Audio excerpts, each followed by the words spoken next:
Hello and welcome to Talk About Strange. Thank you for joining me here today. I got another great story to share with you. Actually, this one comes off as a very personal encounters and share. And this comes from Brian, and his message is pretty deep here, really. So this is going to be really interesting and very important. I know it's very important to him. I'm just curious where this goes. And Claire, if you're listening, as we get to the end of this message, this message kind of is directed to you in a way. So I really hope that you hear this and maybe have some sort of information or can help with this. I thought I got this a while back, but it really wasn't that long ago. Anyway, I had to go through it a little bit, Brian, and do some editing work on it for you. You sent it as one piece. One paragraph, and it's long. So, but I get it, and it's okay, So I understand, especially with once I got into the message and realized, like I said before, sometimes these get worded as the individual that's telling the story is feeling it. So I'm assuming you voice text it, and I could really feel and see your emotions in this as you were telling it to us. So really it's deep, you guys, and I understand it. And I had a few people here write us through the time that I've been doing this that have had similar situations throughout their life.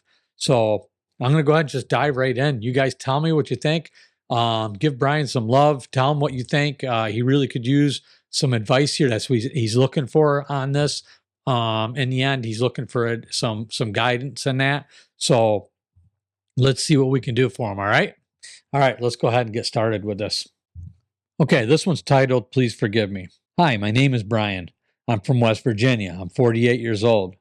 I'll just start from the beginning because it's kind of a long story. It all started when I was 13. I saw something triangle shaped sitting on top of a power line post. The support.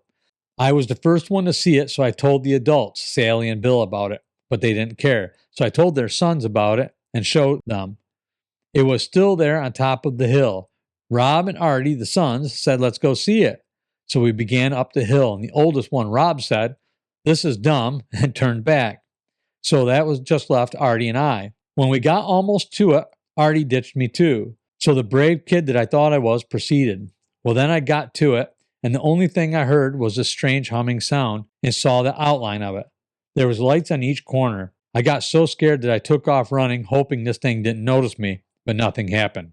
And when I went back and told the adults, again, no response. So that was that, and it was all forgotten about. Not saying it was something different than what you think it was, and it may or may not have been. But the buzzing noise, transformers sometimes will make them. I've never heard of them having lights on them or being triangle shaped, but I know transformers would make a buzzing sound. So I'm kind of asking you if there was possibly a transformer up there that could have been buzzing, or wires could have been buzzing. Well, years later, I'm 17 now. I was camping by the Monongahela River on the road that I now know from research used to be called Laurel Run. Well, that night, something was messing with us. It made some loud, strange noises and freaked my friend and I out. But then it just stopped. His parents helped us clear this spot and set up camp, and his dad told us to avoid going upstream because there's an old Indian burial ground. He didn't show us it, but he did show us on the hill across from our site 2 very old tombstones, just there in the middle of the woods. They were really old, and I still know where they are today. He told us stories about this gray deer that the hunters couldn't kill. I don't know what exactly he was talking about, but being young, I didn't give it much thought. So there were some people that lived close to this campsite. A year had gone by and my mom threw me out of the house, but they let me stay with them and their son. I would do stuff in the woods with him. We would go to that camping spot and shoot guns and fish the river. We never heard or saw anything. Well, I walked a lot with their dog in the woods and never dared to go close to that burial site. But I did visit those tombstones a couple of times, and nothing was ever strange about it. So about another year goes by, and I'm 18 now, and it was hunting season. All I had was a Mossberg Maverick 12-gauge pump. I first hunted squirrel and got a few, and then had a fox squirrel charge at me. I can't believe that I actually got him. That was the day I come across this spot and said, wow, this would be the best camping spot. It was a perfect setup on top of a hill flat. From there, I could see all around. But moving on, buck season arrives and I'm hunting the same area. I shot a buck about 20 yards away. It was a dead-on shot right to the heart with a 12-gauge pump slug. It's hard to explain, but I felt it was running from something. He didn't even notice me standing there when I shot him. He kind of jumped and dove across the road. As he was going down, I knew it was a clean shot. At the same time, well, let me explain the setup. I'm on the old tram road. He came from the right. I shot him. He went down on the left. When I shot him, he was looking back where he had come from. So right when he dove down the little hill, I heard snapping, crackling sound up on the hill where he had come from. I figured it must be another deer, but it sounded bigger and the trees were breaking. So I just stood there listening to this thing for about 4 minutes or so, and then it stopped. So then I went to get my buck and there was nothing there. I was like, what? Wait a minute. But there was nothing there. So I went back where I shot him. There was a little pool of blood and some fur. So I knew what I already knew, that I'd shot him clean. I found another pool of blood and some fur where he had went down, but nothing. I searched the rest of the day until dark, trying to find it, but nothing. I even showed my friend the 2 spots. He said it's like it just disappeared, but we never found it, and that was that. So I had to be within the same month. I went hunting again. I was hiking up the hill on the old Laurel Road when I heard something off to my left, down the hill, at the big turn in the road. It's a big left turn right in the middle of the turn. I hear the sound of to my right over the hill. So I walked off the road down over the little embankment to look. I didn't see anything. So I turned around and I was making my way back up the little embankment. Then straight across on the other side is this big turn in the woods. I start hearing sounds like a cow coming towards me. So I waited for it to get closer.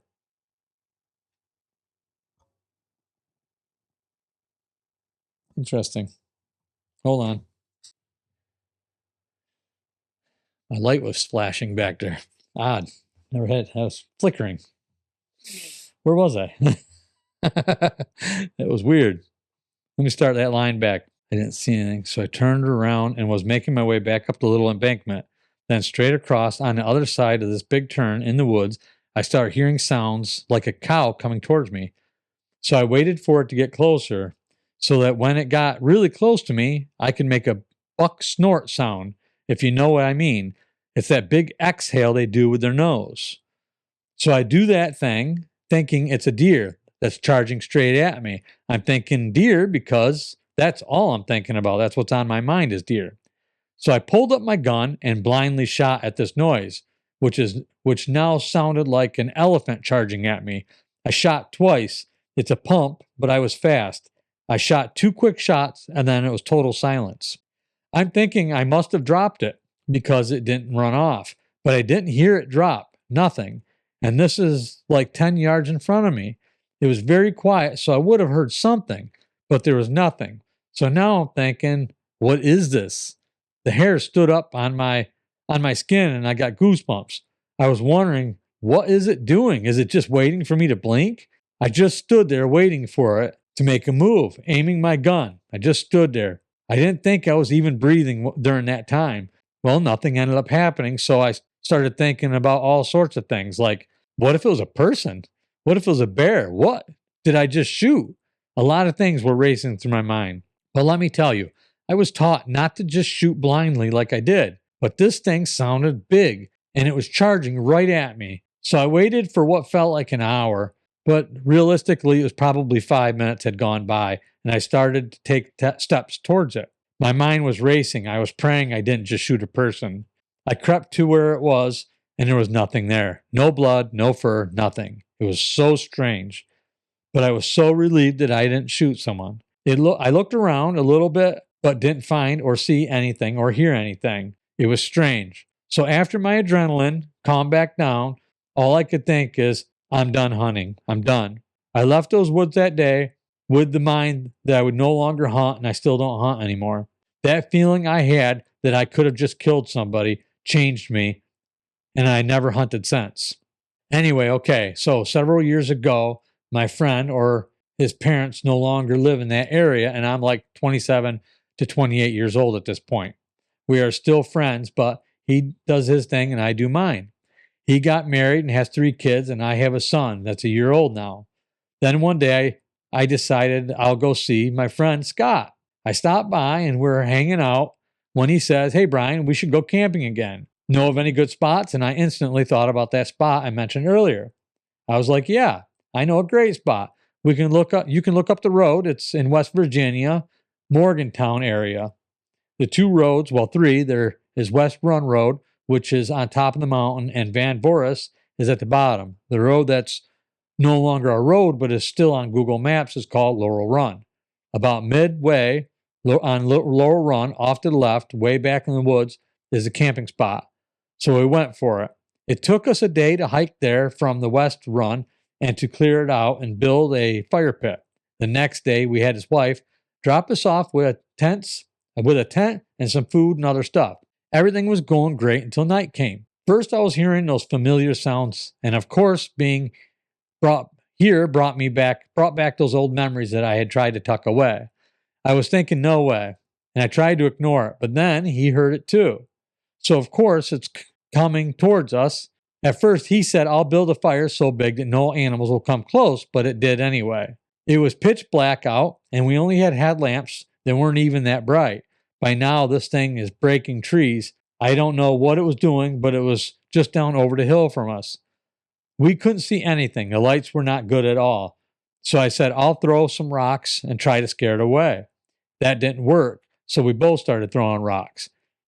It got a little quieter, but was still making noises just down a ways from us. So then I'm thinking, I'll just whiz a bunch of rocks at it, and started throwing one after the other. And then he started throwing them with me. The rocks that we were throwing were jagged sandstone rocks, no round ones. They were just sharp, jagged rocks and some flat ones. But then this thing throws a rock back at us.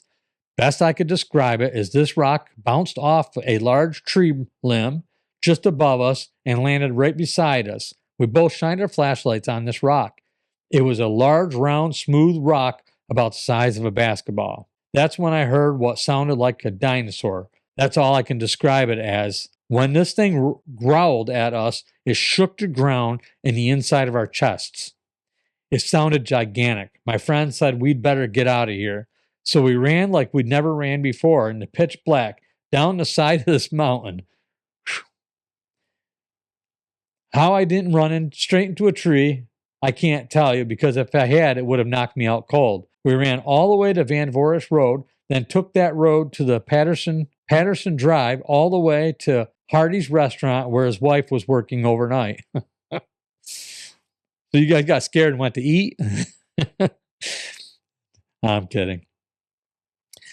Let me see where we got made fun of and laughed at. Yeah, all right. I'm sorry. I'm not laughing at you, I promise.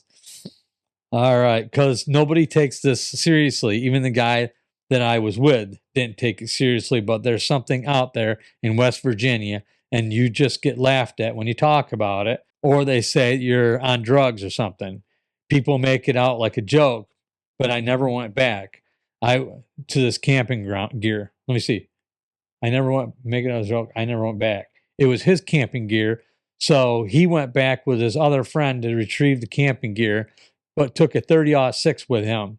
He said the campsite was destroyed. The tent was all over, and the hill and the fire pit was leveled. So that was the end of that story. But my story continues to go on. Another time, I had this blue orb come out of the woods and just fly right beside me. At the time, my daughter's mom and I said, "Hey, are you seeing this?" She said, "Yeah, what is it?" I said, "I don't know, but whatever it is, it somehow made us calm, like it was no big deal. It was just light, almost like it told us to just ignore it. It's no big deal." It followed us right by my driver's side window for about a quarter of a mile, then just shot back up into the woods and was gone. We both just ignored it and didn't even talk about it. Then the next day I asked her, Did we see something strange last night?" She was like, what? And I said, you don't remember? She said, remember what? And I said, that light we saw. The light, she said, oh yeah, I almost forgot about it. Almost like she was brainwashed or something, more than me. Then her phone rang, so we went on about our day. After that, I would occasionally ask her, does she remember that light? And she would change the subject. It's like it did something to her so as not to talk about it. Interesting. But I remember it clearly. It was a blue orb, the size of a beach ball. But that was that, and I think about what that was as time goes on. I had another experience with something. First, something followed me up the road. I was walking on a road called Darnell Hollow. It's hard to tell people this stuff and explain, but this was all within basically 25-mile area of where I lived here in West Virginia. Around the Morgantown, was that Cheat Lake, Cheatlake area, Chestnut Ridge, Cooper's Rock. This is all within the area I lived my whole life. I'm 48 now and dating this girl named Kelly. I used to date her when I was 18. She grew up in Mapletown, PA. She just reminded me of another experience I had. I've had so many. So when I first dated her, we were big into three-wheelers and I had a dirt bike. One time I was riding by myself and stopped at a random spot to take a break. I heard something grunting and shaking a huge tree down over the hill. I don't know what it was, but to make that big tree sway and shake like it did, they had to be big. Well, I didn't stick around to see what it was. All I had to do was just take a few steps forward and look over the hill, but I was too scared. I got on my dirt bike and drove off. After that, about a year later, her mom and dad sent us to get something from the little thrift store on the three-wheeler. Before we left, her dad was like, be careful. The brakes don't work very well on the three-wheeler. She said, okay, we'll be careful. So we went to the store, and on the way back, coming down that big hill, it was like a series of unfortunate events took place. First, the chain pops off. Then we had no brakes, of course. And there's a big tree laying across the middle of the trail, heading down the hill that wasn't there before. I thought we'd better jump and told her to jump off. When I jumped off the back of the three-wheeler because she was driving it, but she just stayed on it and ran straight into the tree. It could have killed her because if she'd hit it just 2 feet to the left, there was a broken branch sticking out like a spike. It would have went right straight through her chest. Wow.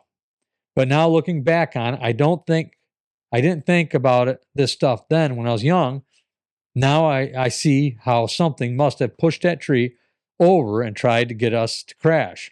She had a big bruise across her chest because she didn't jump off the three-wheeler and just rode straight into the tree and straight across the trail. It about knocked her out, but she's a strong country girl. She was tough, and that was the end of that. Now back to years later when I started seeing her again. She lives down here in Morgantown. She was married to a guy, and he had died in his sleep. I don't know how it happened, but the powers that be and I started dating her again. She lived up on Darnell Hollow. It was her husband's family's property. It's a 4-mile gravel road up the hill. Comes from 805 and goes up to Chestnut Ridge Park. She lived right below Chestnut Ridge Park. So I'm dating this girl and she talks me into moving in with her. First thing that happens, we're sitting there sleeping and I get awakened by a terrible smell. I was thinking, what did she do? Not trying to be weird about her or anything, but I thought maybe she'd crapped herself. I bet that got you in trouble. But the smell wasn't under the covers. It was like all around the room. We had a bedroom window open because it was a hot summer evening, but the smell was terrible. It woke me up. It was terrible. It made me sick to my stomach. I don't know what it was, but I had a feeling I knew what it was.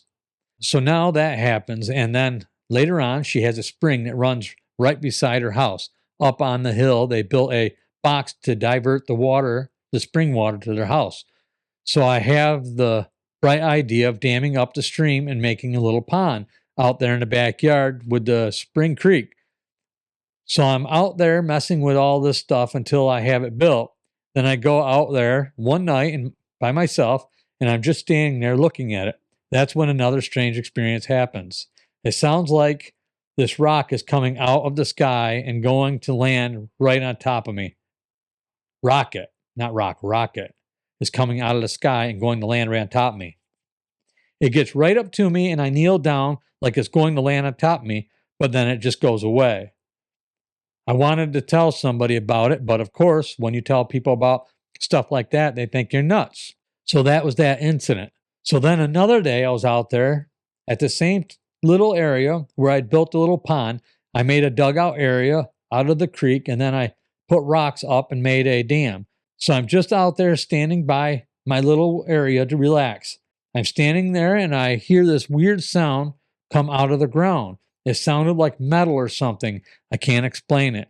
I feel like if I tell anyone about this stuff, they'll be like, so what is this? What this all boils down to is it's like I'm the only one that's had these types of experiences. You're not.